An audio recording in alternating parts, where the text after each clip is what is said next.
Mpango huu tunaoweka ni endelevu.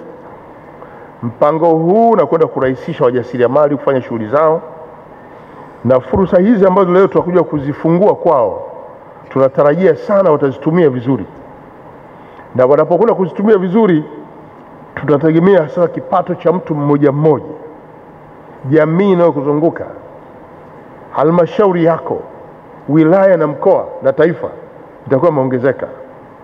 Na kwa kuwa mkakati tulionao ni kuinua uchumi wetu, kupeleka uchumi wa kati wa juu kupitia uwezeshaji ambao sasa tunakuja kuufungua leo na ushiriki wao wajasiriamali, hatua hiyo tutafikia katika kipindi kifupi sana.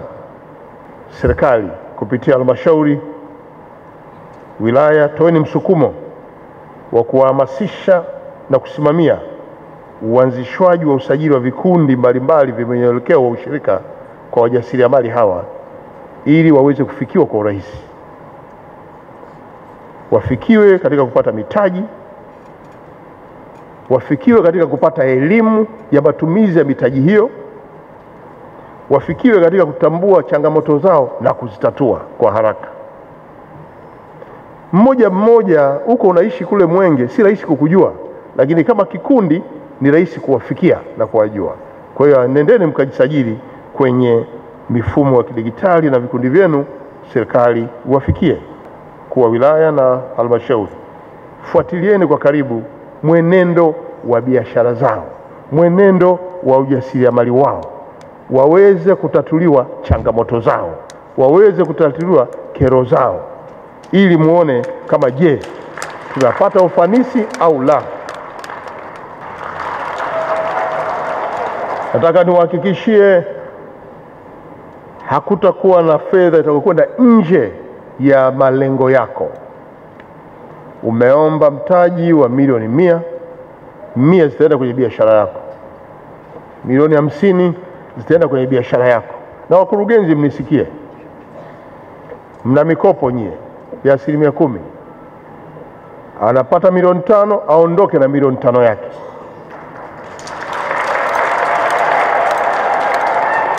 Asiondoke na pesa pungufu kwa kisingizio na mshukuru fulani kwa kupata mkopo. Mkopo huu ni wao wajasiriamali. Mkurugenzi huko ofisini na wasaidizi wako mko kwa ajili ya kuwatumikia na kuwahudumia Watanzania. Shukurani sio ya kupunguza kipato chake.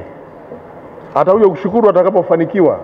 Tena kushukuru atakwambia tu kwenye mkutano, Mheshimiwa Mkurugenzi, tunashukuru sana, lakini sio kupunguza fedha ya mkopo aliyopata akasema ndio anakushukuru. Anakushukuruje naye hajafanya biashara? Kwa hiyo hilo nalo lisimamiwe. Message ya msingi ni kwamba watu wapate mikopo bila kutoa rushwa. Naomba Mheshimiwa Waziri Mkuu tupelekee salamu kwa Mheshimiwa Rais kwamba daraja la Jangwani sasa limeshaanza kujengwa. Na daraja la Jangwani, Mheshimiwa Waziri Mkuu, linajengwa kwa bilioni 97 na litakuwa lina urefu wa mita 390. Kutoka chini ya ardhi kwenda juu litakuwa na mita 10. Lakini tunaita pia litakuwa na barabara zingine za watembea kwa miguu.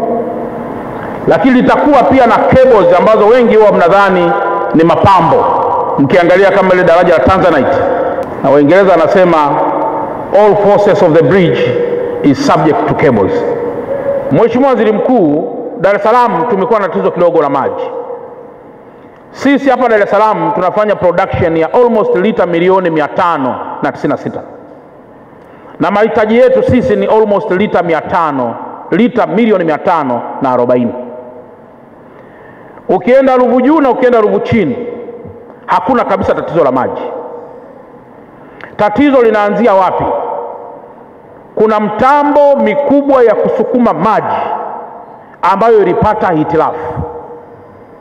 Na mitambo hii haiuzwi dukani, ni mpaka upeleke mahitaji ili mitambo hiyo izalishwe. Mheshimiwa Waziri Mkuu, Mheshimiwa Rais ametoa bilioni 6. Mitambo imekwenda kuzalishiwa India.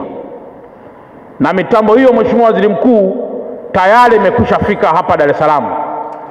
Na tayari mitambo hiyo itafungwa ili kuanza kusukuma maji. Wale bwawa wakubwa, kuna tenki kubwa la Bangulo limejengwa, na baada ya kujengwa tulitarajia kwamba maji sasa yawe yanapatikana, lakini tukaja kugundua kwamba mabomba yanayopokea maji kutoka kwenye tenki yanahitaji pia kubadilishwa, kwa sababu mabomba yale ni madogo, na maji yanaposhuka kwa gravity kubwa, mabomba yako ya chini yanaelemewa.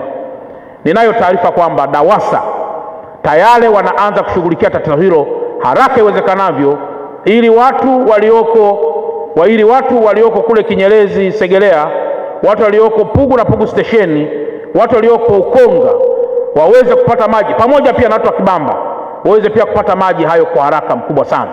Kwa kuna bilioni 6 zimeshatolewa na tayari mitambo imeshazalishwa, tayari mitambo itafungwa na tatizo la maji litakwisha.